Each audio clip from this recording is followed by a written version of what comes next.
Aspirants के आपने भी आज टियर 1 केवीएस एनवीएस का एग्जामिनेशन दिया है?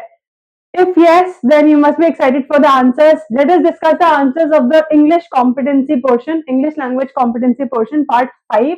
That is question number 81 to 90.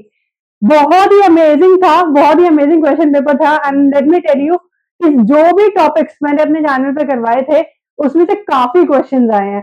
I had only prepared 5 topics और उसमें से इतना ज्यादा 10 क्वेश्चंस में ही आई गेस 5 क्वेश्चंस वहां से आए हैं.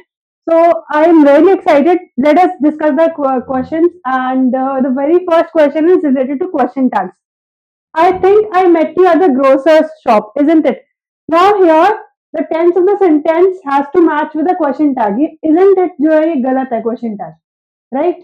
ये I met you से होना चाहिए था. Didn't I ये होना चाहिए था.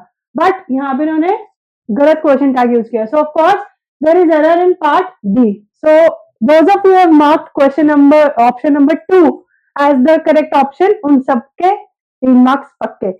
Now let us move to question number 82. Question number 82 was of rearrangement of the sentences, and of course the rearrangement portion, he sped away without leaving a trace when I asked the strangers who he was. So of course you need to identify the subject here. और जब आप subject एक बार identify कर लेंगे तो आपको पता लग जाएगा कि ये जो पार्ट सी है ये सबसे पहले आना चाहिए. When I asked the stranger who he was, he sped away without leaving a trace. ये किसका क्वेश्चन था? ये हमारे क्लॉजेस का क्वेश्चन था. तो अगर आपने क्लॉजेस ढंग से पढ़े थे तो आपको पता लग जाएगा ये एडवर्ब क्लॉज है. तो एडवर्ब क्लॉज सेंटेंस के बिगिनिंग में भी आता है और बाद में भी आता है, बट एक ही ऑप्शन यहाँ पे करेक्ट है and that is option number 1. Option number 1. Let us move ahead. तो ये जो आपका क्वेश्चन नंबर 2 था 82, ये आप सॉल्व कर सकते थे अगर आपने मेरी क्लासेस देखी होती कि एडवर्ब क्लॉज को हम कहीं पे भी सेंटेंस में प्लेस कर सकते हैं, बिगिनिंग में भी end of course at the end also. तो यहाँ पे इन्होंने बिगिनिंग में प्लेस कर रखा था, that is right, it created confusion. Late us move ahead. Question number 83. Question number 83 is again something जो कि आपका जनरल ग्रामर सेंस में ही था. इसमें prepositions था, prepositions तो मैंने अभी करवाया नहीं था, बट स्टिल ये आपका preposition का क्वेश्चन है. The family once reasonably prosperous is now steeped in poverty. In होना चाहिए यहाँ पे. Correct answer is in. Fill in the blank with an appropriate article. अब articles की मैंने क्लास की थी, 0 article देखिए ऑप्शन आया है, right? बट कंफ्यूजन नहीं होना यहाँ पे. यहाँ पे of course the correct option, the other day I got busy and had a late lunch होना चाहिए. It is a late lunch because has to be again countable. हमारा countable noun आ गया क्योंकि lunch हमारा one time and of course a late lunch एक single entity. Choose the word nearest to the meaning in the given word. Destitution. अब vocab 365 भी मैं करवा रही हूँ अपने चैनल पे. एक word, we are learning 1 word each day. आपने अगर वो सीरीज फॉलो कर ली तो ऑफकोर्स नेक्स्ट पेपर में ये वाले वर्ड्स भी आपको बहुत इजी लगने लगेंगे. Destitution, of course the synonym of the word is poverty. Destitution मतलब होता है कि बहुत ही बेकार गरीब से स्टेट में होना. So of course poverty. प्रोस्पेरिटी नहीं हो सकता, हंगर नहीं हो सकता. प्रोस्पेरिटी का मतलब that you are very prosperous, आप एकदम रिच है, दैट इज पॉवर्टी डेस्टिट्यूशन का. Let us move ahead. बहुत ही अच्छे क्वेश्चन बनाए थे. I could not cover voice again, but यहाँ पे let me tell you what is the correct answer. The correct answer of this question, who taught you English at college level. अच्छा, ये question मेरे paper में भी आया था when I had attempted KVS paper, I guess 2023 में. तब भी ऐसे ही कुछ क्वेश्चन आया था, right? Similar type of question. By whom were you taught English at the college level? English was taught to you by whom बिल्कुल गलत है. Who had been teaching बिल्कुल गलत है. हमें टेंस एकदम सेम रखना होता है, रिमेम्बर, हमें टेंस एकदम सेम रखना होता है. At college level by whom were you taught, गलत. By whom were you taught English at the college level? This is the correct option. Option number 1, right? Option number 1. Choose the meaning of the underlined idiom from the given options. Again, vocabulary is something that you need to develop gradually. ऐसा नहीं होता कि एक दिन आप उठे and morning में आपको एकदम से इंग्लिश वोकैबुलरी सारी आ गई. You need to develop it gradually. तभी मैंने वोकैब 365 लॉन्च किया है. अब नो लव लॉस्ट जिससे या इडियम पहली बार देखा ऑफ कोर्स वो कंफ्यूज हो जाएगा, बट जिससे ये इडियम पहले भी देख रखा है और उसको पता है कि option 3 is the correct one. They dislike each other, right. Are sworn enemies गलत है, ये भी गलत है. रिस्पेक्ट ईच अदर गलत है, right. Dislike each other. Let us move forward with question number 88.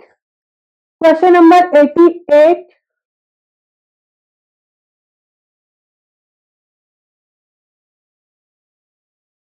Question number 88 is directly of clause. अब आपने अगर मेरी क्लॉजेस की क्लासेस देखी होगी, this should be a cake walk.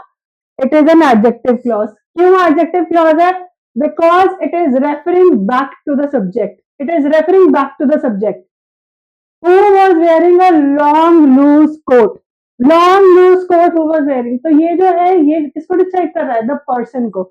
So whenever we have a description, whenever we have a clause describing the noun, तो एक ही होता है, and that is adjective clause, right? चलो. Choose the word opposite to the meaning of the given word. Gaudy. Now gaudy means overdone, बहुत ही overly bright, shiny, etc. etc. So ugly means of course बदसूरत, right. Not so beautiful. Dirty means गंदा, नहीं. Bright means बहुत shiny. तो ये तो of course synonym ही हो गया almost, but we need to find the opposite. Opposite is drab.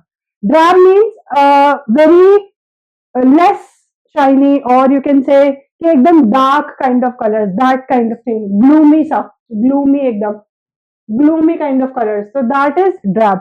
So the opposite is, this is the correct option, drab. In the given sentence, choose the option which correctly identifies the part of the speech with the underlined word. अब ये part of speech बहुत ही rally topic था, but those of you are familiar with English language and the structure, English language structure formation, sentence formation, तो आपको पता है कि ये जो needs है ये actually noun है, right? Needs is noun. Conjunction नहीं है. कंजंक्शन तो दो सेंटेंसेस जोड़ता है, तो यहाँ पे तो दो सेंटेंसेस है ही नहीं. वर्ब भी नहीं है. वर्ब तो यहाँ पे जो है वो ये है हमारा हेल्पिंग वर्ब, यानी कि ये वाला आएगा, बी की फॉर्म आएगी. अब ये भी मैंने डिस्कस किया था वर्ब्स में. I had discussed clauses, I had discussed types of sentences. Types of sentences में मैंने be की forms discuss कर रखी है. तो of course are is the form of be. तो ये भी verb है हमारा. Pronoun भी नहीं है. There is no pronoun in the sentence. तो यहाँ पे एक ही हमारा आंसर बचता है, and that is noun. वैसे भी if you look at the structure आपको पता लग जाएगा कि it is a noun. Nothing else is possible. So this is it. These are the answers. Let me just repeat the answers. 90th का noun, that is 1. 89th का 4. Then 88th it is adjective clause. Then of course the previous ones, very quickly we are going to move. 81 का it is the question tag B. Then rearrange में option 1 is correct. 83 N is correct. 84 there should be a placed before lunch. Then 85 destitution means poverty. Then you have passive voice. You need to convert the sentence into passive voice. So the correct option is option number 1. By whom were you taught English at the college level? Then there is no love lost means dislike each other. Then of course we have 88, 89 and 90. ये तो मैंने आपको बता ही दिया.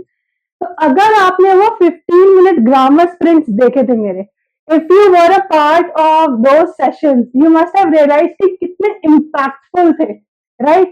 And if you want to get ready for tier 2 with me, do not forget to subscribe. Follow me for your sprint to selection. अगर आपने इस बार बहुत ही अच्छा स्कोर किया है tier 1 में, the threat is not over, क्योंकि अभी तो रेस शुरू हुई है. ये मैराथन है but divided into various sprints. तो हम इंग्लिश जो पढ़ रहे हैं वो स्प्रिंट्स में पढ़ रहे हैं.